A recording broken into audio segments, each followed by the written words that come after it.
আমাদের আজকের গল্প অলীক স্বপ্ন। কলমে ছবি ব্যানার্জি। ফুলে ফুলে সাজানো দামি খাটে বহুমূল্য অলংকার আর জমকালো বেনারসিতে সেজে নয়নের সামনে যে রূপবতী মেয়েটি রাজেন্দ্রাণীর মতো বসে আছে, সে তার কাছে নিতান্তই অপরিচিতা। মেয়েটির নাম মহুয়া। মাত্র ঘণ্টাখানেকের আলাপ পরিচয়। ব্যাপারটা নয়নের কাছে কেমন যেন স্বপ্নের মতো মনে হচ্ছে। চাকরির পাওয়ার 2 মাসের মধ্যেই বিয়ে। সে কি হঠকারী সিদ্ধান্ত নিয়ে ভুল করলো? মাত্র 2 মাস আগে নয়ন কলকাতায় একটা নামী কোম্পানিতে চাকরি পেয়েছে, যার 61% শেয়ার হোল্ডার মহুয়ার বাবা হিমাদ্রি রায়ের। যাদবপুর থেকে ইঞ্জিনিয়ারিং পাশ করে ক্যাম্পাসিং ও নয়নও দুটো চাকরির অফার পেয়েছিল, একটা পুনে আর একটা মুম্বাইয়ে। কিন্তু এই মুহূর্তে নয়ন একটা কলকাতায় কাজ খুঁজছিল। গত 6 মাস ধরে সে মেসে থেকে টিউশন করে সংসার চালাচ্ছিল। বর্ধমানের গ্রামের বাড়িতে অসুস্থ বিধবা মা ছাড়া তার কেউ নেই। ইদানিং মা পেটের ব্যথা নিয়ে খুব কষ্ট পাচ্ছে। ডাক্তারবাবু বলেছিলেন একটা কিডনিতে বড় সিস্ট আছে, সেক্ষেত্রে একটা কিডনি বাদ দিতে হবে। বেসরকারি হসপিটালের প্যাকেজ 2 লক্ষ টাকা। অপারেশনের জন্য নয়ন 3 মাস সময় চেয়েছিল। টিউশনের টাকা বাঁচিয়ে তার কাছে মাত্র 50,000 টাকাই জমেছে। তাদের যেটুকু জমি ছিল সেটা তার পড়ার পিছনে আগেই বিক্রি হয়ে গেছে। এখন 2 খোপ মাটির বাড়ি আর সংলগ্ন বাগান ছাড়া বিক্রি করার মতো কিছুই নেই। চাকরিটা নয়ন নেবে বলেই ঠিক করেছিল। মাকে নিজের কাজের জায়গায় গিয়ে অপারেশন করাবে ভেবেছিল, কিন্তু মাকে কিছুতেই রাজি করানো গেল না। মা বড়জোর কলকাতায় অপারেশন করতেই রাজি, বিদেশ বিভুঁয়ে কিছুতেই যাবে না। এই মুহূর্তে এই চাকরির সঙ্গে সন্তুষ্টজনক স্যালারিতে নয়ন হাতে চাঁদ পেয়েছিল। প্রচুর ক্যান্ডিডেটদের টিঙিয়ে চাকরিটা যে সে পাবেই এমন নিশ্চয়তা ছিল না। ইন্টারভিউয়ের শেষের সঙ্গে হিমাদ্রি বাবু যখন তাকে একটা কার্ড দিয়ে বললেন, কাল বিকেলে আপনি আমার বাড়িতে আসুন, আপনার সঙ্গে আলাদা কথা বলতে চাই, সেই সময় নয়ন একটু আশার আলো দেখেছিল। তারপরের ব্যাপারটা কেমন যেন ঘোরের মধ্যেই কেটে গেল। মহুয়া বলল, এই যে মিস্টার মৈত্র, আপনাকে বলছি, আপনি কি সারা রাত দাঁড়িয়েই কাটাবেন? ভয় নেই। প্রথমত এই ফ্ল্যাটে একজন সব সময় মাসি ছাড়া কেউ নেই। তাছাড়াও আড়ি পাতার মতো গ্রাম্য রসিকতা আমাদের বাড়িতেও কেউ করতো না। আপনি ওই চেয়ারটা টেনে নিয়ে বসুন। নয়ন হতভম্ব হয়ে বলল, চেয়ারে বসবো? না হলে কি খাটে বসে প্রেমালাপ করবেন ভেবেছিলেন? বসুন, আপনার সঙ্গে আমার কিছু কথা আছে। নয়ন বলল, বলুন, কি বলতে চান? আচ্ছা, আপনি এই বিয়েটা করতে রাজি হলেন কেন বলুন তো? আমারও আমার পরিবারের সঙ্গে আপনার আভিজাত্য, অর্থ, কৌলিন্য, বৈভবের আসমান জমিন ফারাক, এটা মানেন তো? নয়ন এবার সোজা চোখে চোখ রেখে বলল, সেটা আপনি চোখে আঙুল দিয়ে বুঝিয়ে না দিলেও অবশ্যই জানি, কিন্তু আপনি সব জেনেও রাজি হলেন কেন, এই প্রশ্নটা যদি আমি করি? মহুয়া বলল, সে প্রসঙ্গে পরে আসছি, আপনি আপনার কথা বলুন। নয়ন বলল, আমি আপনার বাবার কাছে আমার বর্তমান অবস্থার পুঙ্খানুপুঙ্খ বিবরণ দিয়ে এই বিয়েটা না করার পক্ষে অনেক বাস্তব এবং ধারালো যুক্তি দিয়েছিলাম। তার উত্তরে উনি কি বলেছিলেন সেটা কি জানেন? বলেছিলেন উনিও নিম্নবিত্ত পরিবার থেকে নিজের মেধা, বুদ্ধি ও অধ্যাবসায় দিয়ে আজ এই জায়গায় পৌঁছেছেন। পরবর্তীকালে উত্তরাধিকার সূত্রে তার এক নিঃসন্তান কাকার টাকা পয়সা ও এই বাড়িটা পান, কিন্তু তার অনেক আগেই তিনি প্রতিষ্ঠিত হয়ে গেছিলেন। তিনি নিজে উচ্চবিত্ত হয়েও বর্তমান প্রজন্মের উচ্চবিত্ত পরিবারের ছেলেদের উচ্ছৃঙ্খল জীবনযাত্রা একদম পছন্দ করেন না। সেই জন্যই আপনার দিদিকেও মধ্যবিত্ত পরিবারের এক স্কুল শিক্ষকের সঙ্গে বিয়ে দেন। এখন সে কলেজে অধ্যাপনা করেন, আপনার দিদি স্কুলে শিক্ষকতা করেন। মহুয়া বলল, এসব কথা আমি আগে শুনেছি, আপনি মনে হয় সবটা শোনেননি। আমি তারপরেও বলেছিলাম, আপনি আপনার বড় মেয়ের মধ্যবিত্ত পরিবারে বিয়ে দিয়েছিলেন, কিন্তু আমি নিম্নবিত্ত পরিবারের ছেলে। আমার কিছু ডিগ্রি আর মাটির একটা ছোট বাড়ি ছাড়া কিছু নেই। বর্তমানে মেসে থেকে টিউশন করে সংসার চালাই। মায়ের অপারেশনের জন্য 2 লাখ টাকার আমার খুব দরকার। এই চাকরিটা না পেলে শেষ সম্বল ভিটে ও বাগানটাও আমাকে বিক্রি করতে হতো। কিছু মনে করবে না স্যার, আপনার শিক্ষিতা সুন্দরী মেয়ে এইরকম চালচুলোহীন অসম বিয়েতেই বা রাজি হবেন কেন? আপনার বাবা বললেন, আমার মেয়ের সঙ্গে তুমি আলাপ করো, আমার বিশ্বাস সে রাজি হবে। তার সঙ্গে এ ব্যাপারে আমি আগেই আলোচনা করেছি। আর একটা কথা, তোমার মায়ের অপারেশনের জন্য আমি 2 লাখ টাকা তোমাকে ধার দেব। ইমিডিয়েট ওনার অপারেশনটা তুমি করিয়ে নিও। ভয় নেই, আমার মেয়ের সঙ্গে বিয়েটা না হলেও দেব। বিয়েটা যদি হয় তাহলে আমি বিয়ের পর তোমাদের থাকার জন্য একটা 3 রুমের সাধারণ ফ্ল্যাট দেব। ওটা কিন্তু বিয়ের যৌতুক নয়। ইচ্ছে করলে তুমি রেন্টে থাকতে পারো, কিংবা অন্য ভাড়ার ফ্ল্যাটেও থাকতে পারো। এরপরে আপনার সঙ্গে আমার মামুলি আলাপ হয় এবং আপনার বাবার কাছে বলা কথাগুলো আবার রিপিট করি, এবং শেষ অস্ত্র হিসাবে বলি, আমার মা রাজি না হলে বিয়েটা আমার পক্ষে করা সম্ভব নয়। এবার বলুন, সব শোনার পরও আপনি কেন বিয়েতে রাজি হলেন? নয়ন বলল, বিয়েটা সত্যিই আমার কাছে একটা প্রহসনের মতো মনে হয়েছিল, কিন্তু আপনার বাবার মহানুভবতায় আমি অভিভূত হয়েছিলাম। আপনার সানন্দে রাজি হওয়ার পিছনে কোনো উদ্দেশ্য থাকতে পারে, এটা একবার মনের কোণে উকি মেরেছিল। আপনার বাবার রাজি হবার পিছনে যদিও বা যুক্তি ছিল, কিন্তু আপনার রাজি হবার পিছনে কি যুক্তি থাকতে পারে ভেবে মনটা দোলাচলেই ছিল। এবার বলুন, কি উদ্দেশ্যে এই বিয়েটা নাটকটা করলেন? মহুয়া বলল, অবশ্যই বলবো, কিন্তু তার আগে বলুন সব শুনে আপনার মা কি বললেন। আমার মা স্বল্প শিক্ষিতা মহিলা, সে তার ইঞ্জিনিয়ার ছেলেকে নিয়ে গর্বিত ছিল। তার বিশ্বাস ছিল সে রত্নগর্ভা মা। তার ধারণা একদিন তার ছেলের গাড়ি বাড়ি সব হবে।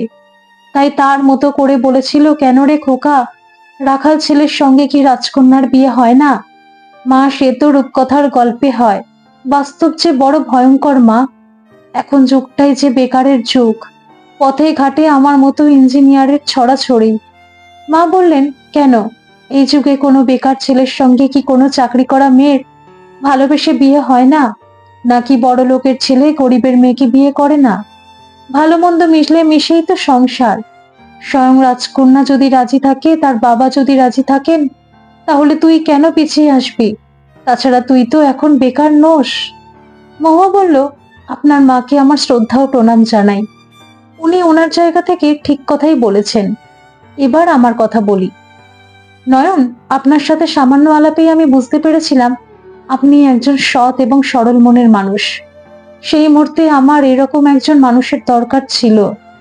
নয়ন আশ্চর্য হয়ে বলল, দরকারি বিয়েটা করেছেন? বিশ্বাস করুন, এছাড়া আমার উপায় ছিল না। নয়ন বলল, বলুন মহুয়া, আপনি কোন দরকারে আমাকে ব্যবহার করেছেন? মহুয়া বলল, আমি আপনার সঙ্গে একটা ডিল করতে চাই। আগে আমার পুরো ঘটনাটা শুনুন, তারপরে আপনার মতামত জানাবেন। আমি কলেজে পড়ার সময় কৌস্তব বলে একটা ছেলেকে ভালোবাসতাম। সেও বিরাট ব্যবসায়ী পরিবারের একমাত্র ছেলে। বিএ ফাইনাল পরীক্ষার আগে তার সঙ্গে আমার কয়েকবার ফিজিক্যাল রিলেশনও হয়েছিল। কথা হয়েছিল কৌস্তব আমেরিকাতে 3 বছর ট্রেনিং শেষে ওদের পারিবারিক ব্যবসায় জয়েন করার পর আমাদের বিয়ে হবে। ও চলে যাওয়ার পরে আমার পিরিয়ড 10 দিন বন্ধ হওয়াতে আমি সন্দেহবশত প্রেগন্যান্সি টেস্ট করে পজিটিভ রেজাল্ট পাই। নয়ন বলল, আপনি সে কথা কৌস্তবকে জানাননি? আমি মাকে সব জানিয়েছিলাম। পরে মায়ের পরামর্শ মতো কৌস্তবকে জানিয়ে বলেছিলাম সে অন্তত 10 দিনের জন্য এসে বিয়েটা রেজিস্ট্রি করে যাক। বিয়েটা হয়ে গেলে বাকিটা মা সামলিয়ে নেবেই বলেছিল। নয়ন বলল, তারপর? মহুয়া বলল, কৌস্তব বলল, আমি যখন তোমাকে ভালোবাসি এবং বিয়ে করার প্রতিশ্রুতি দিয়েছি তখন অবশ্যই বিয়ে করব, কিন্তু এখনই নয়। আমার বাবা মা এটা মেনে নেবেন না। মাত্র 1-1.5 মাসের ভ্রূণ অ্যাবরেশন করে নাও। মার কথা মতো ফোনটা স্পিকারে দিয়েছিলাম। মা সব শুনে বলল, ও ছেলে তোকে বিয়ে করবে না। তোর বাবা ঠিক কথাই বলে। বড় লোকের ছেলে 2 দিন তোর সঙ্গে ফুর্তি করেছিল। এখন বাচ্চাটা অপারেশন না করলে কোনো উপায় নেই। তোর বাবা শুনলে ঘাড় ধাক্কা দিয়ে বাড়ি থেকে বের করে দেবে। দোস্ত শুধু তার নয়, ফুর্তিতে তুইও গা ভাসিয়েছিলি। বিয়ের আগে দৈহিক সম্পর্কে জড়াতে তোর লজ্জা করলো না? তারপর দিনই বাবা আপনাকে আমাদের বাড়িতে ডেকে বিয়ের প্রস্তাব দেয়। আগের রাতে আমার যখন দিশেহারা অবস্থা, সেই সময় বাবা আপনার কথা আমাকে বলে। আমার বাবা অত্যন্ত সৎ ও আদর্শবান মানুষ। তার মতামতকে আমরা শ্রদ্ধা করি। আমি ভালোবাসায় জড়িয়ে না পড়লে হয়তো এই বিয়েটা আমি খুশি মনেই করতাম। নয়ন বলল, তাহলে আমার চাকরিটাও কি আপনাকে বিয়ে করার শর্তের মধ্যে ছিল? মানে আপনার গোটা পরিবার মিলে আমার মতো বোকা মানুষটাকে বলির পাঠা বানিয়েছেন? আর আপনি তো কিছুক্ষণ আগেই চোখে আঙুল দিয়ে আপনার আমার আকাশ পাতাল বৈষম্যটা দেখিয়ে দিয়েছেন। তারপরও বলছেন ভালোবাসায় জড়িয়ে না পড়লে শুধুমাত্র আপনার বাবার কথায় বিয়েটা খুশি মনে করতেন। আপনাদের মতন বড়লোকদের মুখ আর মুখোশের ফারাকটা বোঝা সত্যিই খুব কঠিন। মহুয়া বলল, বিশ্বাস করুন, আমার বাবার বিন্দু বিসর্গ জানে না। হয়তো কৌস্তবের সঙ্গে মেলামেশার ব্যাপারে কানাঘুষো কিছু শুনতে থাকতে পারে, আর সেই কারণেই আমাকে এমএ পড়তে আপত্তি করেছিল। আপনার সঙ্গে দ্বিচারিতা করলে এত সব কথা কি বলতাম? আমার মা প্ল্যান করেই এই ফ্ল্যাটে আমাদের ফুলসজ্জার ব্যবস্থা করেছে। মা এমন কথাও বলেছিল যেন আজ রাতে আপনার সঙ্গে আমি শারীরিক সম্পর্ক করি। আপনি কাকতালীয় ভাবে আমার জীবনে না এলে বাধ্য হয়ে গোপনে আমাকে অপারেশন করতে হতো। মা বারবার করে আমাকে সাবধান করে বলেছিল এই ব্যাপারটা গোপন রাখতে। অনেক সময় 9 মাসে বা 8 মাসেও স্বাভাবিক বাচ্চা হয়ে যায়। মার ধারণা কৌস্তব আমাকে কোনোদিন বিয়ে করবে না। কিন্তু বিশ্বাস করুন, কৌস্তবকে আমি ভালোবাসি, সেও আমাকে ভালোবাসে। আপনি মাত্র 3 বছর শুধু চুক্তির স্বামী হয়ে অভিনয় করুন। ও ফিরে এলে আপনাকে মিউচুয়াল ডিভোর্স দেব। সেক্ষেত্রে কোর্টে আমি আপনাকে একটু দোষারোপও করব না। আপনি সাহায্য না করলে আমাকে আত্মহত্যা করতে হবে।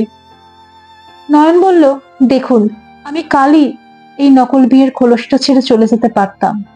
সেক্ষেত্রে এই চাকরিটাও আমি করতাম না। 2-4 মাসের মধ্যে আমি ঠিক একটা ছোটখাটো চাকরি জোটাতেই পারতাম। আপনার বাবার কাছে 2 লাখ টাকা ধার নিয়েছি। সেটা 2 মাসের চাকরির টাকা পেয়ে কিছুটা শোধ দিতে গিয়েছিলাম। কিন্তু উনি বলেছেন, টাকাটা অবশ্যই নেব বাবা, তুমি সবে সংসার শুরু করতে চলেছ, এখনই দেওয়ার দরকার নেই। মহুয়া বলল, প্লিজ আপনি কিছু বলুন। নয়ন বলল, আমি বিশ্বাস করলাম আপনার বাবা কিছু জানেন না। আমি স্যারের কাছে কৃতজ্ঞ। উনি টাকাটা ধার দিয়েছিলেন বলে মায়ের অপারেশন করতে পেরেছি, আর মাকে একটা হোল টাইম একটা মাসিক ব্যবস্থাও করতে পেরেছি। আমাকে একটু ভাবতে দিন মহুয়া, কারণ সুখী দাম্পত্য জীবনের অভিনয়টা শুধু আপনার পরিবারের সঙ্গেই করতে হবে না, আমার সরল সাদাসিধে মার সঙ্গেও করতে হবে। ভেবেছিলাম রেন্টে যখন থাকবো তখন মাকেও কাছে এনে রাখবো, তবে মা রাজি হয়নি। মা বলেছে আমি নিজে যদি কখনো মাথা গোজার ফ্ল্যাট কিনতে পারি তখন মা থাকবে। মহুয়া বলল, তাহলে কি ধরে নেব আপনি আমার প্রস্তাবে রাজি? নয়ন বলল, আমি কাল সকালে আপনাকে জানাবো। এখন রাতে আমার মাথা গোজার ব্যবস্থাটা করে দিলে উপকৃত হতাম। আর হ্যাঁ, আমার মা ও আমি এটা আসল বিয়ে ভেবে আমার তরফ থেকে একটা হার আর আমি একটা আংটি কিনেছিলাম। মা অবশ্য আশা করে বসে আছে তার রাজকন্যা পুত্রবধূকে ওখানে নিয়ে যাওয়ার পর নিজে আশীর্বাদ করে এটা দেবে। কিন্তু ওই কুঁড়ে ঘরে রূপকথা রাজকন্যা গেলেও বাস্তবে সেটা অলীক স্বপ্ন ছাড়া কিছু নয়। সেটা আমার বোকা সরল মাকে কে বোঝাবে? বিয়েটা চুক্তির বিয়ে হলেও মায়ের আশীর্বাদী হারটা কিন্তু চুক্তির নয়। এটা কি আপনি নেবেন? মহুয়া বলল, আমি ওটা আপনার বাড়ি গিয়ে আপনার মার হাত থেকে হারটা নেব। শুধু আপনার উপহারটা না নেওয়ার জন্যই দুঃখিত। আমার আঙুলে কৌস্তব এঙ্গেজমেন্ট রিং অনেক আগেই পড়িয়েছে। আর আজকের মতন আপনি এই ঘরে সোফাতে কষ্ট করে ঘুমান। এখানে হোল টাইমের জন্য আমাদের দীর্ঘদিনের তারামাসিকে মা আমাদের জন্য রেখে দিয়েছে। আপনি আমার সঙ্গে চুক্তিতে রাজি হলে কাল থেকে আপনি পাশের ঘরেই থাকবেন। নয়ন বলল, আপনি তো আত্মহত্যার ভয় দেখিয়ে আগেই আমাকে ইমোশনাল ব্ল্যাকমেল করেছেন। আপনার চুক্তিতে রাজি না হয় উপায় আছে? তাছাড়াও আপনার বাবার কাছে আমিও ঋণী। তবে আপনি এই চুক্তির বিয়ের ব্যাপারটা আমার উডবি হাজবেন্ডকে জানাবেন না, না হলে উনি আপনাকে ভুল বুঝতে পারেন। আর একটা কথা, অভিনয় বিশ্বাসযোগ্য করার জন্য কাল থেকে আমরা পরস্পরকে তুমি সম্বোধন করব। চুক্তির বাইরে আমি কিন্তু একটা রাত্রিও এখানে থাকবো না। পরদিন সকাল 9টায় মহুয়া বলল, নয়ন, আমার মা ফোন করে বলেছে আমরা ব্রেকফাস্ট করে ও বাড়িতে দুপুর ও রাতে খাওয়া দাওয়ার পর ফিরে আসবো। বাড়িতে এখনো অনেক আত্মীয় স্বজন আছে। ঠিক আছে, আমি চেষ্টা করব অভিনয়টা নিখুঁত করতে। মহুয়া বলল, পরদিন আমরা তোমার গ্রামের বাড়ি যাব তোমার মাকে প্রণাম করতে। নয়ন বলল, এটাও তোমার মা বলেছেন? শোনো মহুয়া, তুমি যদি কৃতজ্ঞতার জন্য আমাদের মাটির বাড়িতে যাবে ভেবে থাকো, তাহলে আমি বলছি যাওয়ার দরকার নেই। আমি সময় মতো মাকে বুঝিয়ে একবেলার মতো এখানে নিয়ে আসবো। মহুয়া বলল, এটা কি বলছো? ওখানে যাওয়ার কথা শুধু মাই বলেনি, বাবাও বলেছে। ওনার নিজের বাড়িতে বউ বরণ করার একটা রিচুয়াল আছে। নকল বউ বরণ করার কি কোনো দরকার আছে? মহুয়া বলল, তুমি বলেছিলে বিয়েটা বিশ্বাসযোগ্য করার জন্য নিখুঁত অভিনয় করবে। সরি, খেয়াল ছিল না। কিন্তু মহান সাজার জন্য ওখানে রাত্রিবাস করার কথা বলো না। আর তোমার পক্ষে রাত্রিবাস করাটা সম্ভবও নয়। মাত্র 2-3 ঘন্টার জন্যই যাব। দুটো দিন না কাটালে তোমার মায়ের মনে সন্দেহ হবে। আমার যত কষ্টই হোক আমি ঠিক মানিয়ে নিতে পারবো। নয়ন মাকে ফোন করে তাদের যাওয়ার কথা বলে বলল, মা, তুমি তোমার বৌমাকে বরণ করো, কিন্তু একটা কথা, সধবা বিধবা বলে কোনো ফ্যাকড়া তুলবে না। তুমি আমার মা, সেটাই শেষ কথা। আর আমাদের একটা রাত্রির বেশি আটকেও না। নতুন চাকরি, বুঝতেই পারছো। জানো মা, হিমাদ্রি বাবু লোকটা সত্যি অদ্ভুত ধরনের। এই বিয়েতে তিনি মেয়েকে গয়না দিয়েছেন ঠিক, কিন্তু আমাকে ফ্ল্যাট, গাড়ি, টাকা পয়সা দিয়ে ছোট করেননি। তোমাকে তো বলেছিলাম আমি মহুয়ার বাবার ফ্ল্যাটে ভাড়া দিয়ে থাকবো, কিন্তু তুমি কেন যে রাজি হচ্ছ না। আমি হয়তো ভবিষ্যতে নিজের ফ্ল্যাট করব, কিন্তু তার তো অনেক দেরি। আমি প্রতি সপ্তাহে যেমন যেতাম তেমনি একা যাব, আর মাসিকে দিয়ে রান্না করিয়ে রেখো। মহুয়া সত্যি জাত অভিনেত্রীর মতো অভিনয় করলো, যেন সে মাটির বাড়িতে থাকা, কাঁচা উঠোন পেরিয়ে টয়লেটে যাওয়া, মাটিতে পাত পেড়ে লক্ষ্মী বউয়ের মতো খাওয়া, চৌকির খটখটে বিছানায় শোয়াতে চির অভ্যস্ত। তার সরল সাদাসিধে মাকে মঞ্চের মতো বশীভূত অভিভূত করে দিল। পরদিন ফেরার আগে মাকে বলে গেল, মা, আমার ভীষণ ভালো লাগলো এখানে থাকতে, আমি আবার আসবো। মাস ধুয়ে কেটে যাওয়ার পর নয়ন একদিন মহুয়াকে বলল, এবার একদিন ডাক্তারের সঙ্গে কনসাল্ট করে শুভ সংবাদটা তোমার বাবাকে জানাও। তোমার মাও স্বস্তি পাবেন এই ভেবে যে বাচ্চাটা আমার, সেটা খুব স্মুথ ভাবে পরিকল্পনা মতোই ঘটছে। তার প্ল্যান সাকসেসফুল। ভালো কথা, তুমি কৌস্তব বাবুকে কি সবটা জানিয়েছো? মহুয়া বলল, হ্যাঁ, ভিডিও কল করে জানিয়েছি। তার প্রতিক্রিয়া নিশ্চয়ই আনন্দের। মহুয়া বলল, সে তোমাকে কৃতজ্ঞতা ও ধন্যবাদ জানিয়েছে। নয়ন বলল, আমাকে কৃতজ্ঞতা জানানোর কিছু নেই। ওনার আশাটা কনফার্ম করলে আমি বরং কৃতজ্ঞ থাকব। মহুয়া বলল, আচ্ছা নয়ন, একটা কথা বলবো। চুক্তি বা ডিল তো দুই পক্ষের দেওয়া নেওয়াতেই হয়। আমি জানি এই তিন তিন বছর এখানে থাকার জন্য তোমাকে অনেক কৃচ্ছ সাধন করতে হবে। এর বিনিময়ে তুমি কি চাও? নয়ন বলল, তুমি কৃচ্ছ সাধন বলতে কি বোঝাতে চাইছো? এটা ঠিক, আর সবার সঙ্গে অভিনয় করলেও আমার মা আর তোমার বাবার সঙ্গে এই মিথ্যাচার করতে আমার বিবেকেই লাগছে। আর ডিলের ব্যাপারে বিনিময়ের কথা বলছো? মাপ করো, নিজেকে ভাড়া খাটিয়ে উপার্জন করার মতো নিজ প্রবৃত্তি আমার নেই। এখন বিয়ে করার আমার বিন্দুমাত্র ইচ্ছেও ছিল না। একটা বাসস্থানের ফ্ল্যাট কিনে মাকে কাছে এনে বিয়ে করার প্ল্যান ছিল, আর সেটা করতে অন্তত বছর চারেক তো সময় লাগতোই। আসলে আমাদের মতো ছেলেদের প্রথমে অন্য চিন্তা, পরে বিয়ের কথা ভাবতে হয়। আমার তো মনে হচ্ছে আসল কৃচ্ছ সাধন তুমিই করছো। 3 বছরের গোল্ডেন টাইমটা তোমার ওয়েস্টই হচ্ছে। মহুয়া বলল, হয়তো হবে, কিন্তু ভালোবাসার কাছে এটা খুব তুচ্ছ আমার কাছে। এই সময়টা দেখতে দেখতেই চলে যাবে। নয়ন বলল, মহুয়া, যে সময়টা একবার চলে যায় সেটা আর ফিরে আসে না।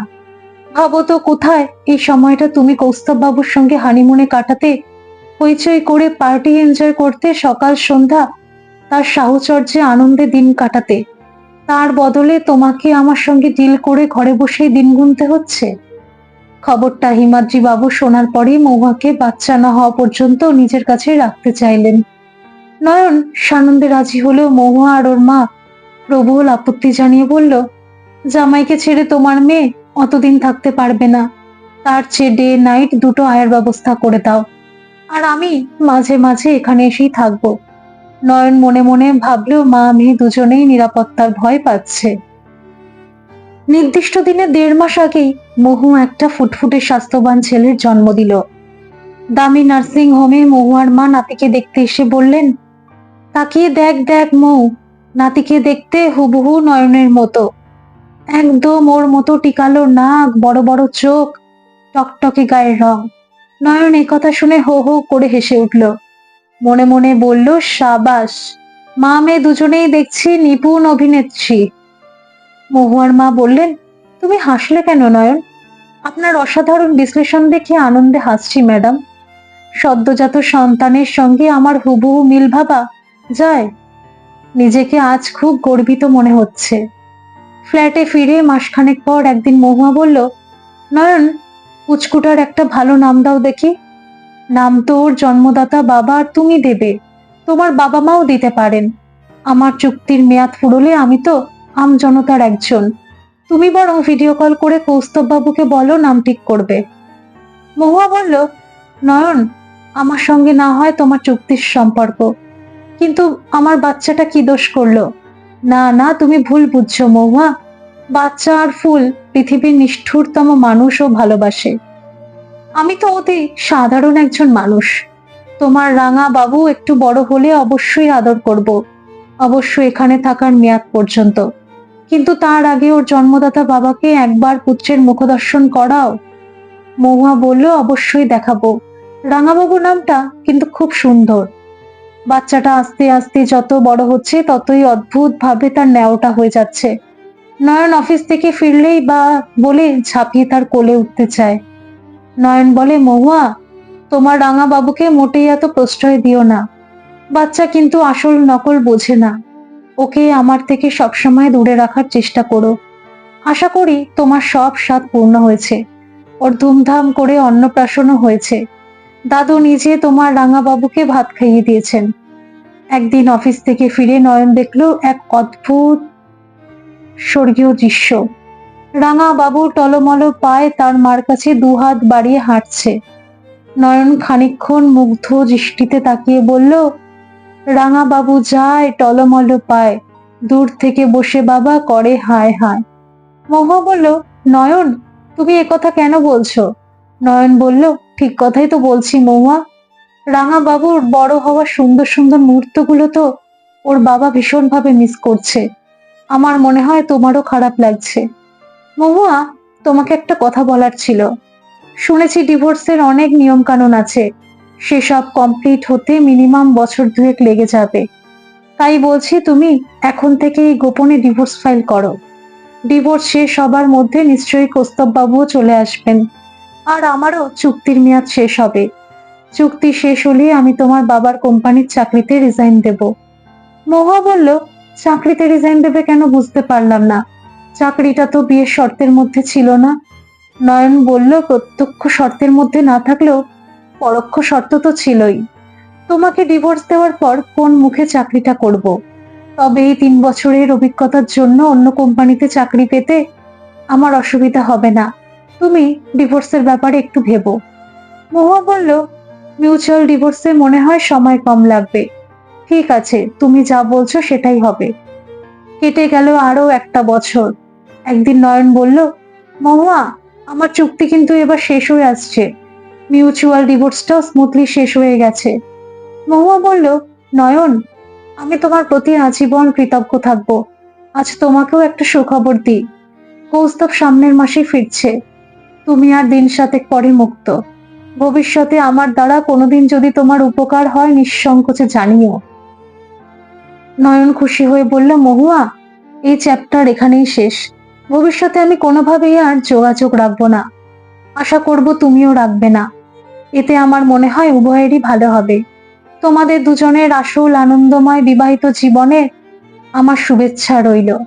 আর একটা কথা, তোমার বাবার বিয়ের দানে দেওয়া আংটিটা তুমি ফেরত নাও। তোমার বাবা সত্যি বিচক্ষণ ও নমস্য ব্যক্তি, তাই তিনি অযথা উপহারের বোঝা চাপিয়ে আমাকে বিব্রত করেননি। মহুয়া বলল, তাহলে তোমার মায়ের দেওয়া সোনার চেনটাও তুমি ফেরত নাও। ওটা তুমি আমার হাত থেকে নিলে অবশ্যই ফেরত নিতাম। ওটা তুমি ভবিষ্যতে মাকে ফেরত দিও। মহুয়া বলল, কিভাবে দেব?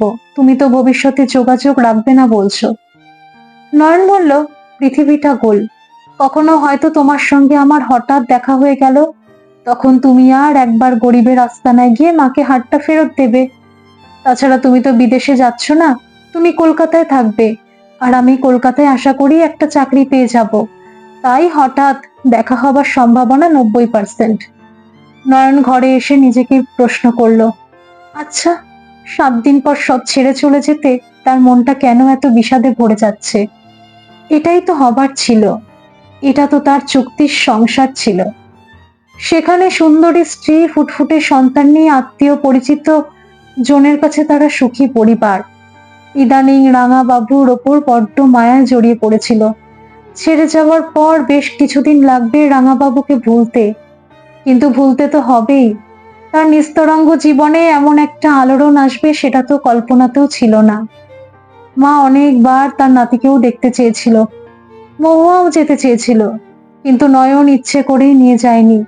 বলেছিল সে নিজের ফ্ল্যাটে একবার মাকে নিয়ে আসবে, তখনই নাতিকে দেখবে। বাচ্চাটা একটু দুর্বল, তাই ডাক্তার বাবুর নির্দেশে বাচ্চাকে এখনই কোথাও নিয়ে যাওয়া যাবে না। মা প্রথমটাই মনক্ষুণ্ণ হলেও তার কথাই বিশ্বাস করেছিল। কেটে গেছে আরো 2 বছর। একদিন এক শপিং মলে হঠাৎই মহুয়ার সঙ্গে নয়নের প্রায় মুখোমুখি ধাক্কা লেগে গেল। নয়ন অবাক হয়ে বলল, এ কি তুমি? কেমন আছো? একা শপিং করতে বেরিয়েছো যে? রাঙাবাবু কেমন আছে? কি রকম কাকতালীয় ব্যাপার দেখো। তোমার সঙ্গে যোগাযোগ রাখবো না বলে ফোনে সিমটাও পাল্টে ফেলেছিলাম, অথচ সেই দেখা হয়ে গেল। মহুয়া বলল, কেন? তোমার সঙ্গে হঠাৎ একদিন দেখা হয়ে যাওয়ার 90% সম্ভাবনা, এ কথা তো তুমি একদিন বলেছিলে। কিন্তু এত প্রশ্নের জবাব দিতে হলে তো কোথাও বসতে হয়। তোমার কি সময় হবে? নয়ন বলল, অবশ্যই হবে। চলো, এই মলের কোনো রেস্টুরেন্টের ফাঁকা জায়গায় বসা যাক। মহুয়া বলল, আচ্ছা নয়ন, তুমি কি চাকরি ছাড়ার আগে বাবাকে সব জানিয়ে দিয়েছিলে? নয়ন বলল, হ্যাঁ, চাকরিতে রেজিগনেশন দেওয়ার আগে তোমার ভালোর জন্য সবটা জানিয়ে বলেছিলাম, স্যার যেন আমার গোপনীয়তার জন্য ক্ষমা করবেন, আর কৌস্তবের সঙ্গে তোমার বিয়েটা মেনে নেন। মহুয়া বলল, শুনে আমার বাবা কি বলল? উনি বললেন, চিট তো আমার মেয়ে আর আমার স্ত্রী তোমার সঙ্গে করেছে, তার জন্য এত ভালো চাকরিটা তুমি ছাড়বে কেন? আমি বললাম, স্যার আমি একটা ভালো কোম্পানিতে চাকরি পেয়েছি। তাছাড়া মহুয়া আমার সঙ্গে চিট করেনি। ও পুরো ব্যাপারটাই গোপন করলে বাচ্চাটা আমার বলেই আমি বিশ্বাস করতাম। আসলে মহুয়া কৌস্তবকে ভালোবাসে বলেই আমার সঙ্গে দ্বিচারিতা করেনি। আমি ওকে সাহায্য করেছি মাত্র। উনি বললেন, সত্যি যদি কৌস্তব ওকে বিয়ে করে আমি মেনে নেব, কিন্তু আমার বিশ্বাস ছেলেটি ওকে প্রতারণা করেছে। বড় লোকের এই লক্কা পায়রা ছেলেদের আমি খুব ভালোভাবেই চিনি। বিয়ের আগে শারীরিক সম্পর্ককেও আমি ঘৃণা করি। নয়ন বলল, আশা করি উনি সব মেনে নিয়েছেন। মহুয়া একটা দীর্ঘশ্বাস ফেলে বলল, নয়ন, কৌস্তব মাসখানেকের জন্য ফিরে এসেছিল ঠিক, কিন্তু ও দেশের একটা মেয়েকে বিয়ে করে বউকে নিয়ে এসেছিল। ওর বাবা মা সানন্দে বিয়েটা মেনে নিয়েছেন, অথচ ফিরে আসার 10 দিন আগে পর্যন্ত আমার সঙ্গে অভিনয় করে গেছে। নয়ন বলল, এত বড় অন্যায়কে তোমরা মেনে নিলে? নিজের বাচ্চাটাকে অস্বীকার করলো? তোমরা আইনের সাহায্য নিলে না?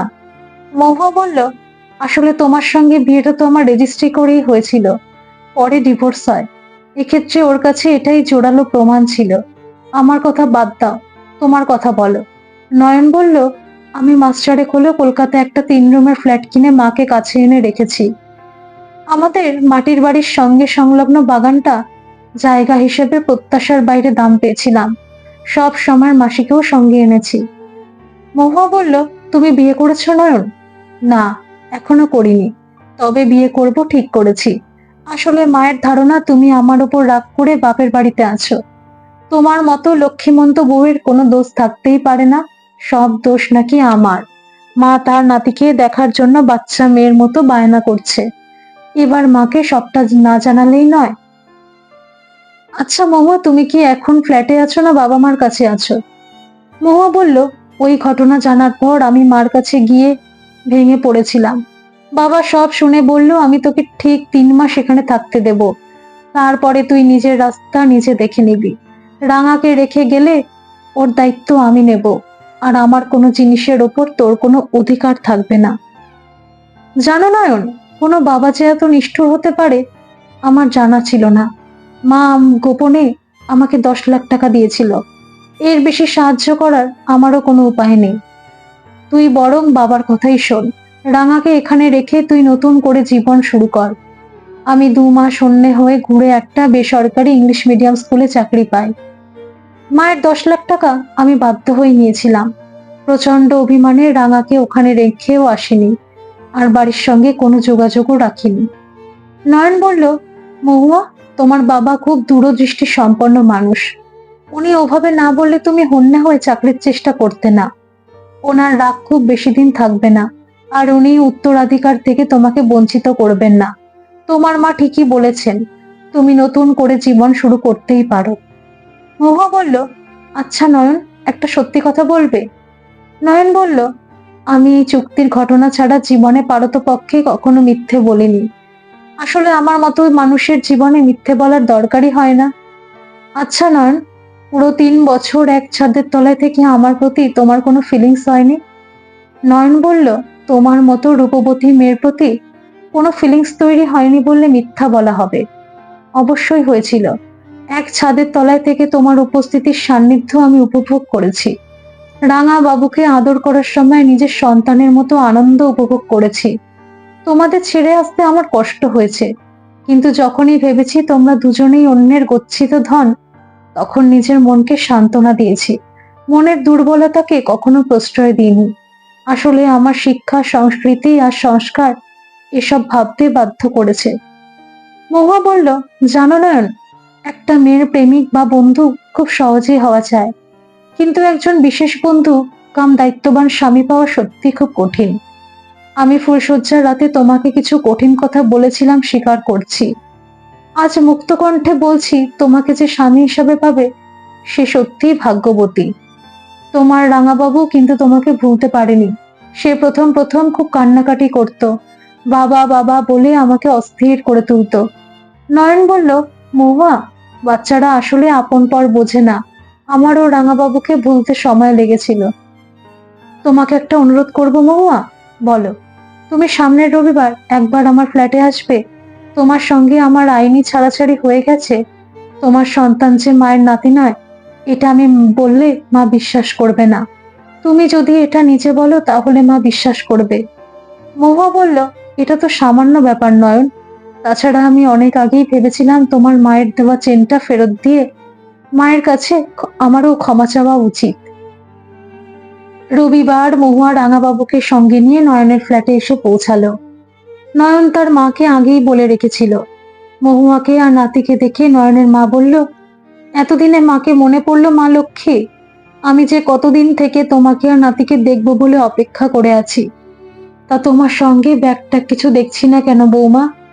রাঙাবাবু ততক্ষণে নয়নকে জড়িয়ে ধরে বলল, তুমি কোথায় চলে গেছিলে বাবা? আর কখনো আমাকে ছেড়ে তুমি চলে যাবে না তো? নয়ন কি বলবে বুঝে উঠতে না পেরে রাঙাবাবুকে মায়ের কাছে দিয়ে বলল, রাঙাবাবু, এটা তোমার একটা ঠাম্মা। মহুয়াকে একান্তে ডেকে বলল, তুমি ওকে কেন সঙ্গে করে নিয়ে এলে? ও তো বেশ ভুলে গেছিল আমাকে। মহুয়া বলল, ওকে সঙ্গে করে না আনলে যে 1000টা কৈফিয়ত দিতে হতো তোমার মাকে।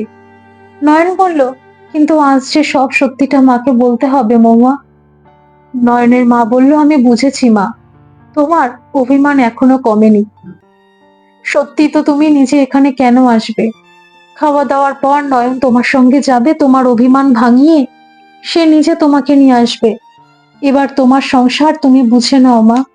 নয়ন বলল, মা, আজ আমাদের দুজনেরই তোমাকে কিছু জানানোর আছে। মহুয়ার সঙ্গে আমার 2 বছর আগে আইনি বিয়েটা ভেঙে গেছে, আর মহুয়ার সন্তানও আমার নয়। তোমার কাছে মিথ্যে বলার জন্য আমাকে ক্ষমা করো। নয়নের মা বলল, এসব কি বলছিস খোকা? এত বড় মিথ্যাচরণ তুই করতে পারলি? তোরা কি করে এতদিন একসঙ্গে ছিলিস? বৌমা, নয়ন যা বলছে সব সত্যি। মহুয়া বলল, মা, সব দোষ আমার। আমি আজ আপনার দেওয়া হারটা ফেরত দিয়ে সব ঘটনা খুলে বলে আপনার কাছে ক্ষমা চাইতে এসেছিলাম। নয়নের মা বলল, দেখো বৌমা, ওই সামান্য চেনটা আমি আমার পুত্রবধূকে আশীর্বাদ করে দিয়েছিলাম, চুক্তির পুত্রবধূ হিসাবে তো দিইনি। আসলে এই রকম বিদঘুটে ব্যাপার তোমাদের বড় লোকদের ঘরে হলেও আমাদের মতো গরিবের ঘরে হয় বলে তো বাবার জন্মেও আমার জানা ছিল না।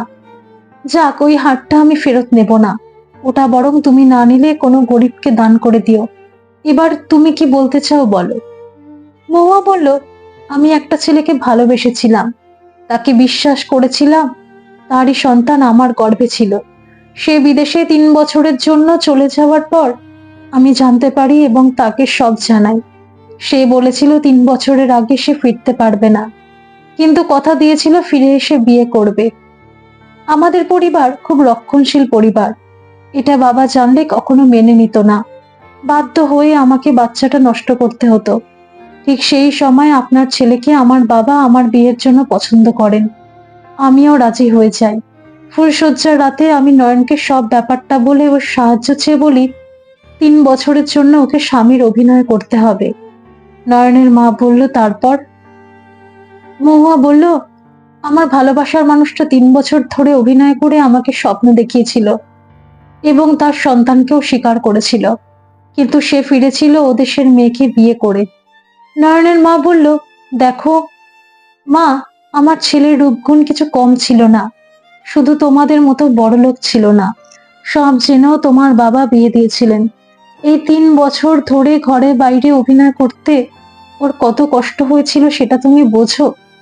তোমার ছেলেটা জন্মের পরে যাকে বাবা বলে জানলো চিনল, সে মিথ্যে বাবা। আমি তো বলবো সব দোষ তোমারই ছিল। তোমার উচিত ছিল বাবা মাকে সব ঘটনা জানানো। তোমার মা জানতেন? হ্যাঁ মা, সব জানতো। আর মাও বলেছিল সে ভবিষ্যতে তোকে বিয়ে করবে না, এই বিয়েটাই মেনে নিয়ে সবটা ওকে গোপনেই করতে বলেছিল। হ্যাঁ, এটা ঠিক, তুমি আমার ছেলের সঙ্গে দ্বিচারিতা করনি। তুমি কি এখনো অনুতপ্ত?